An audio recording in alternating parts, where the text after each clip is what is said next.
What to know about dangerous black tumor cancer as Kelly Clarkson's ex-husband Brandon Blackstock dies at 48. Talent manager and Kelly Clarkson's ex-husband, Brandon Blackstock, has died after a 3-year private battle with melanoma. He was 48. It is with great sadness that we share the news that Brandon Blackstock has passed away, Blackstock's management company, Starstruck, said in a statement on August 7, 2025. Brandon bravely battled cancer for more than 3 years, the statement continued. He passed away peacefully and was surrounded by family. He post-tapped 2 experts for insight into melanoma, the most dangerous form of skin cancer. Known as black tumor, melanoma sends about 8,000 Americans to the grave each year. Here's what you can do to avoid becoming one of them.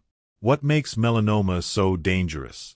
Many skin cancers, for example, basal cell carcinoma, grow only on the skin and do not commonly spread, Dr. Victoria Kozlowskaja, CEO of the Dermatology Circle, told the Post.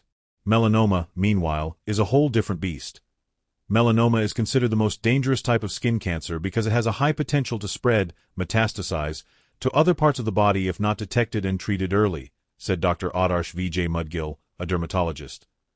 This is because melanoma cells act differently than other skin cancer cells, quickly spreading to other organs and tissues via the bloodstream and lymphatic system, Mudgil explained.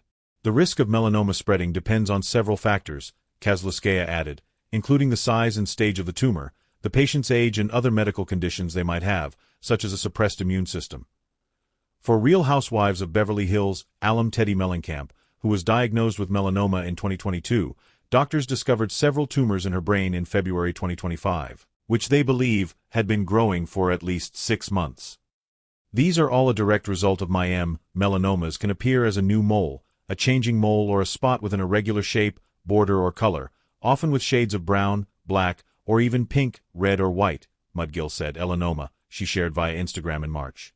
Since then, doctors have also found tumors in her lungs. While it's helpful to keep an eye on your skin for any changes, Kozlowskaja pointed out that in many cases, you'll need a professional to evaluate suspicious spots. Many common moles can be large or slightly irregular but are not dangerous, she said. And vice versa, melanomas are not always very atypical and sometimes don't even have pigment. However, lighter skin significantly raises your chances of developing the disease. In fact, the lifetime risk of getting melanoma is 1 in 33 for white people, compared to just 1 in 1,000 for black people, according to the American Cancer Society. This is because lighter skin contains less melanin, the pigment that protects against UV damage. Among those with lighter skin, the risk is especially higher for people with red or blonde hair, blue or green eyes, or skin that freckles or burns easily. The risk of melanoma also increases with age. The average age of Americans diagnosed is 66, but it's one of the most common cancers in people under 30, especially young women. Other risk factors include being male, having several moles, a personal or family history of the disease, and a history of blistering sunburns, particularly in childhood. People who spend a lot of time outdoors may also face higher risk due to increased sun exposure. Daily sunscreen and protective clothing when the sun is extreme are simple prevention measures, Kozlowskaja said.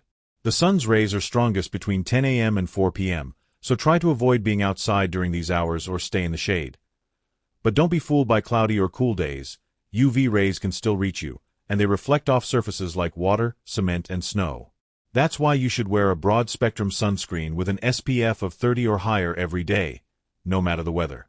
And never ever step foot in an indoor tanning bed.